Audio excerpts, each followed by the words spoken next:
the inside story on the issues that affect you and your community. This is Local 12 Newsmakers. Good morning and welcome to Local 12 Newsmakers. I'm Dan Hurley. It's baked into the American psyche that schools are the answer to a lack of opportunity and poverty. In the American mythology, public schools are the one great accomplishment, a cornerstone of American society. But over the last 40 years, in the face of vast economic and societal shifts, many Americans have lost confidence in the ability of public schools to deliver on their promise. And shifting political currents have rhetorically transformed public schools into hated government schools. The front line of the battle over the future of public education in a metropolitan region like Cincinnati is in the center cities. That's why Strive Partnership is focused on moving the needle in the Cincinnati public schools as well as the Covington Independent Schools and Newport Public Schools. The Strive Partnership believes that education is too important to operate on a hunch and stresses decision-making based on data. Last week, the Strive Partnership released the 6th annual report card entitled this year, Powerful Stories of Progress. I am joined now by Donna Jones-Baker, the CEO of the Urban League of Greater Cincinnati and a member of the Strive Board, and Greg Landsman, who is the Executive Director of the Strive Partnership. Welcome to Newsmakers. Greg, just to start out, this Stories of Progress. This report actually has a little bit different texture to it than your typical, a lot of data here, a lot of data, but a little bit different texture in terms of how it's presented. So what were you trying to accomplish? So we wanted to do a couple things. One is, we always, with this report, want to make sure the community has a better sense of how we're doing, from school readiness rates. Are kids doing okay in terms of the first 5 years? Are they showing up to school prepared, all the way to whether or not they get a degree or credential? And there are these amazing stories from our partners of success that we want to lift up because they're inspiring and they're hopeful. And those are, the latter in particular, that's a big driver of change, if there's a level of hope that things can get better. The other thing, though, is that we want to be clear that there are a lot of kids who are being left out, who aren't making as much progress, and it's not an achievement gap, as some people call it. It's really an opportunity gap. They're just they come from circumstances and live in an environment where they don't have the same opportunities that other kids do, and as a result, the system really has not been there for them, and that's something we got to change. Donna, sort of picking up on that, the mythology that I was referring to at the beginning was, well, schools could correct all of that. And I think one of the things that comes through from all of this work and from the work of many other people, that schools can do part of it, but education, addressing the educational needs of all of the children of our community is much more of a cultural thing than just a school thing. So the reason that I'm involved with Strive and the reason that I like Strive is that the whole undergirding of it says from cradle to career, every step of the way, from cradle to career. And we talk about every child. So we're not just saying that education is for some children. We're saying it's for all children. And we're saying that it's from cradle to career. The myth of education and culture, et cetera, I want to focus on how is it that we as a community ensure that every child gets what they need in order to be an adult that takes care of themselves and their families. Let's take a look at some of the data here. I don't want to get too bogged down, and I will let everybody know how to look at the entire report. It's online, and this is the kind of report you need to sit down and just study. But we'll do that just before we end. But I'd like to take a look at the data off one of your graphs about the importance of early childhood, and both of you have referenced that, and the importance of children arriving at kindergarten ready to learn. And here's some of the data, and what it shows is one is broken down by race, white children and black children, but I find it really interesting, it's income as much as race in these early years, and also there's a little interesting variation for males and females, but it's not great. The differences here aren't so great in these early years, but arriving for being ready to learn. What does being ready to learn when you arrive at kindergarten? I know I went to kindergarten, but what I now expect of my grandchildren to be ready for kindergarten is completely different. I was a dummy. I didn't know anything. So a couple of things. One is, at the heart of our work, the Strive Partnerships work, you're right, is around data and using data to make decisions. It's also about building a better system of education, one that works for all kids, and one that starts with brain development. We start school at the moment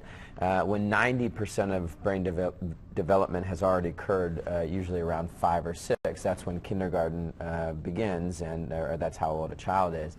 90% of the brain has already developed, and so if you have money or you come from a family that has wealth, you can pay for early child care, quality early child care and preschool experiences. If you don't, there's not a whole lot out there for you. And so during those formative years from a brain development standpoint, if you don't have access to those things, you're going to show up, odds are you're going to show up far behind, very far behind, and it's very difficult to catch up. And that, I believe, and many others do, is the social, moral, and probably economic imperative that we face as a country, certainly as a city. Go ahead. And so when Greg talks about showing up and being behind, you see that they are behind. There's 3rd grade reading and 8th grade math, and they stay behind. And so we have to figure out. In fact, how the gap gets bigger. The gap gets bigger. Yes. So showing up means not just academically, because the academic stuff will materialize for most kids if the social, emotional pieces are there. Does a child know how to sit in a classroom and listen and cooperate and follow instructions? And are they eager and excited and optimistic? Do they work well with other kids? Those are things that are key to a success in life, generally speaking, but they're really important in kindergarten, and they lead to academic success. And this all relates to a number of things. I recently had Sally Westheimer on because she's retiring from 4C after 35 years, an amazing career, and we talked about just the expense of early childhood. And people are amazed. It can cost more than college, and for a quality, and that's what you're talking about, quality early childhood opportunities. And there's also out there the preschool promise that we're talking about, that we still haven't pushed over the line, but we've got to. Yeah, we have to. Yeah, we're getting close. I mean, I think we'll get it done within the next year and a half, and it is 2 years of quality preschool for every kid. Which will be different than even the other places that have moved in this direction. Yep. It'll be for all 3- and 4-year-olds. All 3- and 4-year-olds will be first in the nation to get it done, and it will transform the system. Now, it's not the panacea; it won't solve everything, but it will. Make a huge dent in making sure that every kid gets what they need to be successful. I want to move on. 3rd grade proficiency, because this has become one of those standards in the state of Ohio about where you make some really tough decisions about how a child is doing. And if you look at this data from your report, black children from low-income families are 72% are passing this is CPS results, 72% are passing the 3rd grade proficiency in reading. White children, 83% from low income. And there's this difference between black males, it's very interesting, 70% versus 91%. So here, Donna, we're seeing that spread begin to really occur at a very early age. These children are still only about 8 years old, 8 or 9 years old. Right, and which is part of what I was saying about the whole early learning. Children stay behind, and so we have to figure out how to ensure that they catch up and that they have the early grade learning, and the poverty issue is something that we have to address as well. It's not cultural, it is poverty. I couldn't agree more, and I think more than anything else what this report says is while we are making progress on some fronts and with many kids, the issue of poverty is becoming overwhelming. I mean, in 1970, 20% of our kids lived in poverty. That's well over 50% now. And one of the highest in the nation. One of the highest. We're talking about the city. One of the highest in the nation, and that means that your system of education is going to have to change. We're going to have to start investing much earlier. We're going to have to help parents in ways we haven't done before.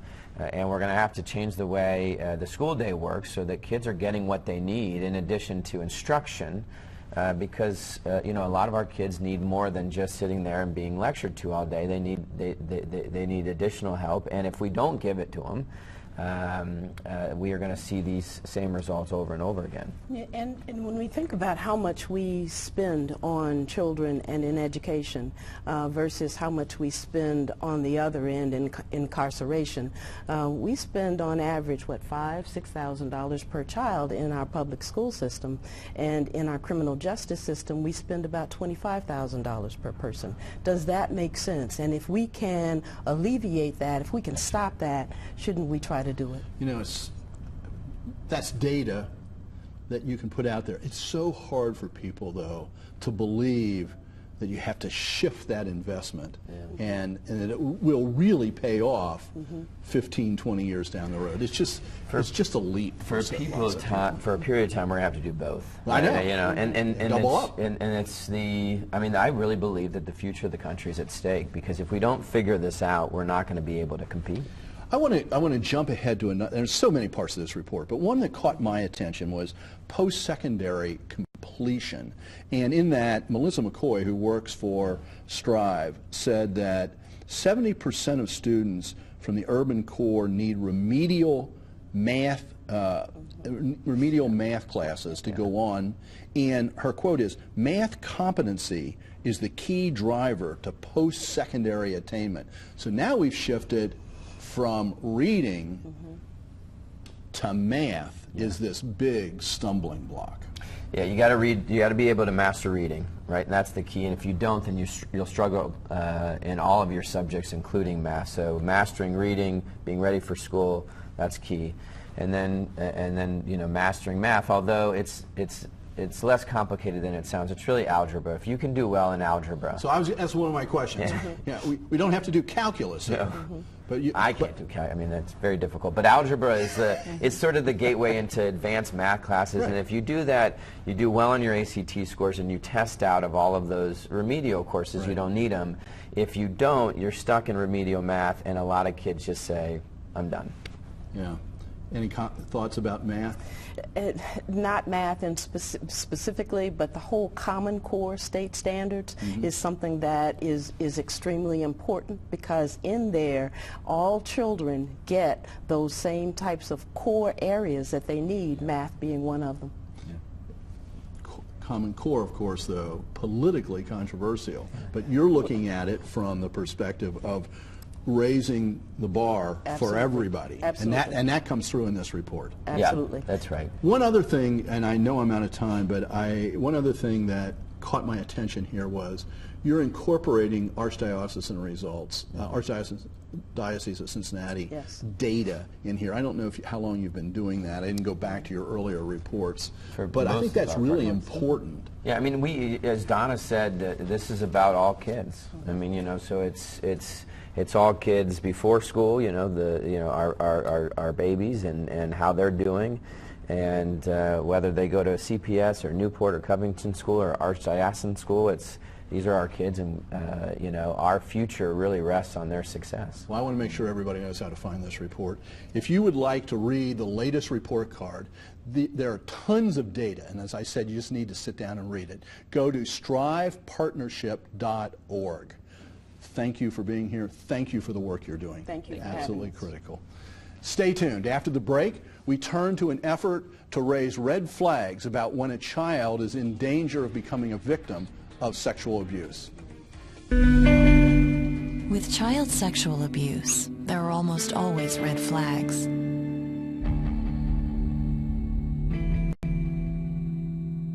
Learn how to protect your children at familynurture.org.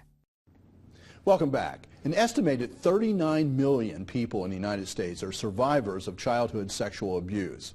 1 in 10 children will be victimized before reaching their 18th birthday. April is Child Abuse Awareness Month, and a new campaign launched by the Family Nurturing Center is designed to sensitize parents and other adults to the red flags that should raise questions and sharpen warnings given to children. Here is one of the video elements that is part of this new education campaign. With child sexual abuse, there are almost always red flags. Learn how to protect your children at familynurture.org. The Family Nurturing Center is dedicated to ending the cycle of child abuse by promoting individual well-being and healthy family relationships. The principal office is in Florence, Kentucky, but serves Northern Kentucky and Hamilton County. I am joined now by Jane Herms, the Executive Director of the Family Nurturing Center, and Tracy Fuchs, the Director of Marketing and Special Events. Jane, welcome back. Tracy, welcome to Newsmakers. There are 4 of these videos, and we saw one at the end of the first segment. We'll see another one before we go on here. They're on Facebook. Very interesting, and it seems to me they take a little bit different approach than what many people might think about what the sources of sexual abuse might be. Well, in 90% of the cases, the perpetrator is somebody that the child and the family knows and trusts. And so while we spend a lot of energy talking about stranger danger, the reality is the real threat is people in our inner circle. And so the videos really are an attempt to remind people of that, to let them know, and to talk about everyday situations that put your children at risk. So, neighbors, and the one that we played at the end of that first segment before we came back here featured a woman who was the neighbor of a child coming in and obviously knew the child. And I thought that was interesting too, because so much of this frequently focuses on men, and in that particular case it was focusing on a woman. Tracy, is that part of the strategy here too? Oh, definitely. People, as you were just saying, often think of a Jerry Sandusky. They think of something like that kind of image, and they don't think of that women could be perpetrators as well. And even within our staff, when we were airing the videos to show the staff first, even those who deal with clients and children impacted by abuse were a little taken back when you actually see it happening from that point of view. And it is different to show a female perpetrator. While it is the minority, it is still a perpetrator. And I want to show one other one too here, and we'll put this up because I think it has another angle to it. If we can take a look at that. With child sexual abuse, there are almost always red flags. Learn how to protect your children at familynurture.org. So the situation with an adult in a coaching situation in that particular case, but this interaction where you already expect interaction, but there are these red flags. Who are you trying to communicate with here? I think we're trying to communicate with everyone, certainly with parents, because again, it's people that you know and people that you trust and people that you willingly turn your children over to. And we all do that. And we can't always, there isn't a way to predict who that person is, but there are ways to predict the situations. And so we want to talk to parents. We want to talk to kids too and say, if you have that uh-oh feeling, if there's something doesn't feel right about that, there's something that probably isn't right, and tell someone. There was another, as I read the material that's connected to this effort, there was a statistic someplace, and I don't know if I can find it quickly, but the number of people who were victims of child sexual abuse at some point in their life who never tell anybody. So I'm wondering if these are also directed at people who maybe were victims to say, you can reach out and you can deal with what happened to you. Absolutely. And we have services for adults who were molested as children. So we have support groups and therapeutic groups for men and women who were victimized as children. And it's an important message that healing can happen. Mm-hmm. And how many people do you deal with? And I don't know how ours the data is that you use who do you serve? How many do you serve? What's the area that you serve? We serve 30,000 people a year. There are a range of education, prevention, and treatment programs, and we have offices in Cincinnati and in Northern Kentucky, and we do serve the full region. Okay. So you're headquartered in Northern Kentucky, Correct. but you serve the region. And this April is a special month. This is your focus. Tracy, you want to talk about that a little bit? Yes, April is National Child Abuse Prevention Month. If I can show this up here. Family Nurturing Center tries to lead a community-wide effort to promote Child Abuse Prevention Month. This is just one example of a program that we do. It's a children's art contest where the winning art entry is turned into, this is actually a Tank bus poster, and Tank generously donates advertisement space, and these are on the inside of all Tank buses. We had a blue ribbon ceremony to kick off Child Abuse Prevention Month, and this is our 11th year for having the ceremony, and it's been hosted by Tom Gill of Tom Gill Chevrolet. And so if people are driving down the interstate heading north or south in Florence, you will see blue ribbons and a big banner hanging on the white fence in front of Tom Gill Chevrolet, where they remain for the entire month to serve as a visual reminder of child abuse and neglect. You'll see blue ribbons hanging at your children's school, maybe from trees outside or on the walls of the school. You might see children wearing blue ribbon wristbands, which Jane and I both have some here, that say there is no excuse for child abuse. Also, if you visit any Bank of Kentucky location in Ohio or Northern Kentucky, the tellers may ask you if you'd like to make a charitable donation to support Child Abuse Prevention Month, and you can receive a lapel pin like you're wearing this morning, or a wristband as an appreciation gift. Or you can simply sign your name on a prevention card where it will be on the wall of the bank for the entire month of April, so all the other customers who come in can see your name on the wall as somebody who cares about protecting children. What do you think, it's not just because of this campaign, but what do you advise parents, adults who interact with children, teachers, scout leaders, whatever, coaches, what are the messages they should be given? Because it's not just about stranger danger. So how are you asking them to sharpen the messages that they give children? I think the main message is to talk about it. It's something we're just not comfortable hearing about, thinking about, talking about. And so one of those messages is to talk about it. One is to take the Stewards of Children training. It's a free training for adults that goes into much more detail, but talks about how to talk to children, what the signs are, what those red flags are, and what you can do if you do suspect abuse. But it really needs to go beyond only child protective agencies and nonprofits taking on this role. It does need to be parents and neighbors and teachers and ministers and the full range of our society. This goes far beyond just child abuse, but there's been a couple of just horrible incidents in our region in the last few weeks that I don't want to go into the details. It's awful. But, and in lots of cases, you just have to believe people saw something going on.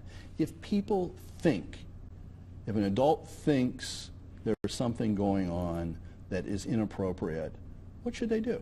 They should report it. In Kentucky, you're actually mandated to report it. Anybody? Everyone is a mandated reporter in Kentucky. In Ohio, only certain professions are. But beyond the legal requirements, it really comes down to a moral requirement. We want to protect kids. And so we want to report those suspicions. We want to talk to our kids and make sure they're aware and know that those types of things aren't all right and that they can tell and trust an adult. But it's up to the adult to report it.